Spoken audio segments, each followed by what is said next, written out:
मांगने एक कौवा पहुंचा शिव जी के दरबार में कैलाश पे। प्रिय दर्शकों, कौवा न्याय मांगने के लिए भोलेनाथ के दरबार में पहुंचता है। यह बहुत ही प्रेरणादायक कहानी है। इस कहानी को हर इंसान को सुननी चाहिए। इससे आपको बहुत ही प्रेरणा मिलेगी, अपने जीवन जीने की बहुत ही अच्छी प्रेरणा मिलेगी। जीवन में कभी आप धोखा नहीं खाएंगे, जीवन से कभी हताश नहीं होंगे, जीवन से कभी परेशान नहीं होंगे। चाहे कैसी भी मजबूरी आ जाए, लेकिन आप अपने जीवन से कभी परेशान नहीं होंगे यदि आप इस कहानी को सुनते हैं तो। प्रिय दर्शकों, एक समय की बात है, एक कौवा भोलेनाथ के दरबार में न्याय मांगने के लिए पहुंचता है और भोलेनाथ उसे कुछ वरदान भी देते हैं। कौवा को भोलेनाथ वरदान देते हैं कि एक समय ऐसा आएगा जब लोग तुम्हें बाप कह के बुलाएंगे, यानी पिता कह के बुलाएंगे, भाई कह के बुलाएंगे। प्रिय दर्शकों, कौवे को ऐसा अजीबोगरीब वरदान मिला हुआ है, वरना कौवे को कोई पसंद नहीं करता। यदि कौवा घर में आ जाए तो लोग कंकड़ पत्थर मार के उड़ा देते हैं। लेकिन एक समय ऐसा आता है जिस दिन कौवे को पिता बना करके बुलाया जाता है, भाई बना करके बुलाया जाता है, आवाज दी जाती है। प्रिय दर्शकों, यह कहानी बड़ी प्रेरणादायक है। इस कहानी को जरूर सुने। समय बर्बाद ना करते हुए इस कहानी को शुरू करते हैं। इससे पहले जो लोग हमसे नए जुड़े हैं वो हमारे चैनल को सब्सक्राइब करें, अच्छे अच्छे कमेंट किया करें, बेल आइकन ऑन करना ना भूलें, कमेंट में जय भोलेनाथ जरूर लिखें। शुरू करते हैं प्रिय दर्शकों आज की प्यारी सी कहानी। एक समय की बात है, एक कौवा एक डाली पे बैठा हुआ था। डाली पे बैठे बैठे सोचने लगा कि कोयल की जिंदगी बड़ी अच्छी होती है। कोयल को लोग पसंद करते हैं, कोयल से प्यार करते हैं।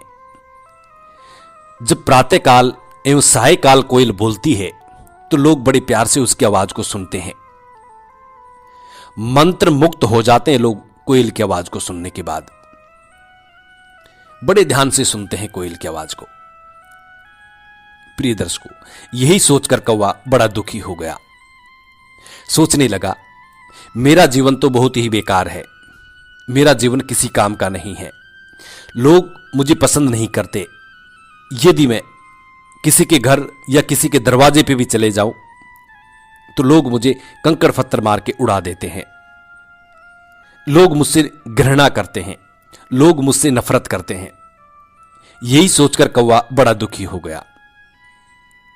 कौवा सोचने लगा, चलो मैं कोयल के पास चलता हूं और कोयल से जाके पूछता हूं कि उसकी जिंदगी कितनी मजे की है। कौवा उड़ करके कोयल के पास चले जाता है। जिस डाली पे कोयल बैठी हुई थी उसी डाली पे कौवा बैठ जाता है और कोयल से कहने लगता है, कोयल बहन, आपकी जिंदगी बड़ी मजे की है, आपके तो आनंद ही आनंद है। कोयल कहने लगी, क्या बात है कौवा भैया, आज अजीबोगरीब बातें क्यों कर रहे हो? कोयल कहती है, कौवा भैया, हां माना कि लोग हमारी आवाज को सुनते हैं, लेकिन इतना अच्छा भी हमारा जीवन नहीं है। कौवा कहता है, मुझे भी कोयल बनना है। कोयल कहती है, यदि आप कोयल बनना चाहते हैं तो भगवान भोलेनाथ के दरबार में जाइए। कौवा कैलाश पे चले जाता है। कौवा भगवान भोलेनाथ के दरबार में जाता है और कहता है, हे प्रभु, हमें कोयल बना दीजिए। भगवान भोलेनाथ कहते हैं, ठीक है कौवा, हम तुम्हें कोयल बना देंगे, लेकिन कोयल से यह तो पूछ के आइए कि उनके जीवन से वो दुखी तो नहीं है। कौवा ये सुनकर फिर से कोयल के पास आता है और कोयल से पूछता है, क्या कोयल बहन, आप अपने जीवन से दुखी थोड़ी ना है? कोयल कहती है, हां भाई, हमारा जीवन भी बेकार है, हम भी हमारे जीवन से बहुत दुखी हैं। हां माना कि लोग हमारी आवाज को जरूर सुनते हैं, लेकिन आप भी काले हैं और हम भी काले हैं। लोग हमें कभी दाना पानी नहीं खिलाते। हमारी जिंदगी आपको मजे की लगती है, लेकिन ऐसा नहीं है, हम भी बहुत दुखी हैं। माना कि आपका और मेरा रंग एक है, आप भी काले हैं, हम भी काले हैं, लेकिन जीवन हमारा भी बेकार है। कौवा कहने लगा, कोयल बहन वो कैसे? आपसे तो लोग बहुत प्यार करते हैं, आपकी आवाज को बड़े ध्यान से सुनते हैं, फिर भी आप कह रही हैं कि आपकी जीवन बेकार है। कोयल कहने लगी, हां कौवा भैया, मेरा भी जीवन बेकार ही है। कौवा पूछने लगा, कैसे? कोयल कहने लगी, कौवा भैया, लोग हमारी आवाज को जरूर सुनते हैं, लेकिन कभी हमें दाना वगैरह नहीं खिलाते, हम अपने बच्चों का लालन पालन नहीं कर सकते। कौवा बोला, कोयल बहन ये क्या बात कह रही हैं? क्या आप अपने बच्चों का लालन पालन नहीं कर सकती? कोयल कहने लगी, हां कौवा भैया, ये बिल्कुल सत्य है, हमारे बच्चों का भी लालन पालन आप ही करते हैं। कौवा कहने लगा, ये कैसे? कोयल कहने लगी, जब हम अंडे देते हैं तो आपके घोंसले में हमारे अंडों को धर देते हैं, आपके घोंसले में हमारे अंडों को रख देते हैं और आपके अंडों को नीचे गिरा देते हैं। कौवा बड़ा चकित हुआ, और हमारे बच्चों का लालन पालन आप ही करते हैं। यह सुनकर कौवा बड़ा चकित हो गया।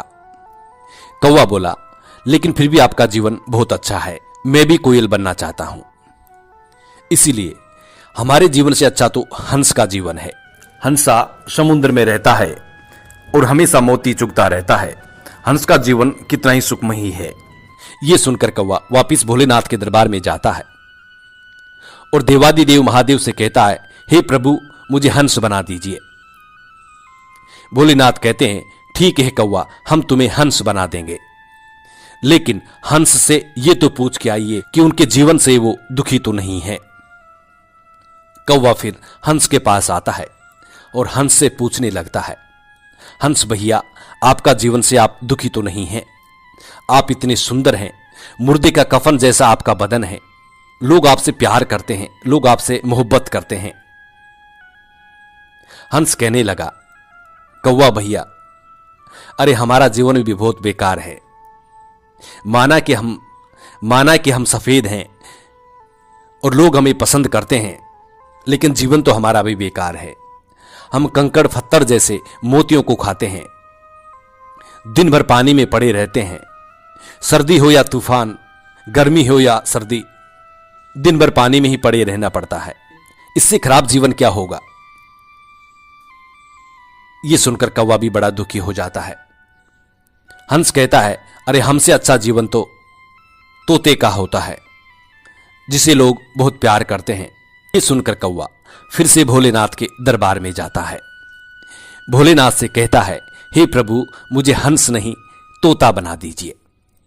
देवादिदेव महादेव कहते हैं, हे कौवा, ठीक है, हम तुम्हें तोता बना देंगे, लेकिन आप तोते से तो ये पूछ के आइए कि वो अपने जीवन से दुखी थोड़ी है। कौवा फिर से तोते के पास आता है और तोते से कहता है, हे तोता भाई, क्या आप अपने जीवन से दुखी हैं?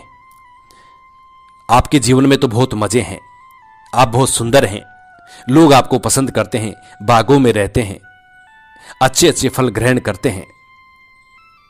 तोता कहता है, कौवा भाई, अरे हमारा जीवन भी बेकार है।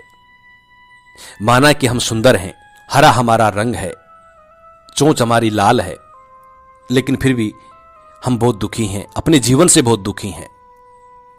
कौवा कहता है, क्यों भाई? तोता कहता है, माना कि हम बागों में रहते हैं, लेकिन बागों के माली हमें पकड़ पकड़ के मारते हैं, लोग हमें पकड़ के ले जाते हैं, हमारे बच्चों को पकड़ के ले जाते हैं, पिंजड़े में बंद कर देते हैं और मिट्टू मिट्टू कह के बुलाते हैं। क्या यह जीवन सही है हमारा? लोग हमें भी कंकड़ पत्थर मारते हैं, जब हम बागों में रहते हैं तो लोग हमें भी कंकड़ पत्थर मारते हैं।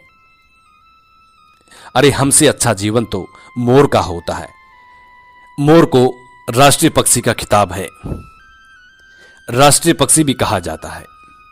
इतना सुंदर है, लोग उनको प्यार करते हैं, उनके पंख को भी संभाल संभाल के रखते हैं।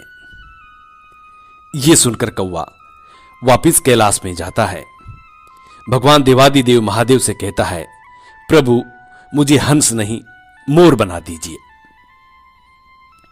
देवादिदेव महादेव कौवा से कहते हैं, ठीक है कौवा, हम तुम्हें मोर बना देंगे, लेकिन आप पहले मोर से तो पूछ के आइए कि वो उनके जीवन से दुखी थोड़ी है। कौवा फिर से मोर के पास आता है और मोर से कहने लगता है, हे मोर भाई, आपके जीवन में आप दुखी थोड़ी हैं, आपके तो मजे होंगे, आपके तो आनंद होंगे, आपका जीवन तो बहुत ही सुखमयी होगा। मोर कौवा से कहता है, हे कौवा भाई, क्या खाक जीवन सुखी है हमारा। हम भी अपने जीवन से बहुत दुखी हैं। जब हम लोगों के घरों में जाते हैं तो लोगों के बच्चे हमारे पीछे भागते हैं, हमारे पंखों को उखाड़ लेते हैं।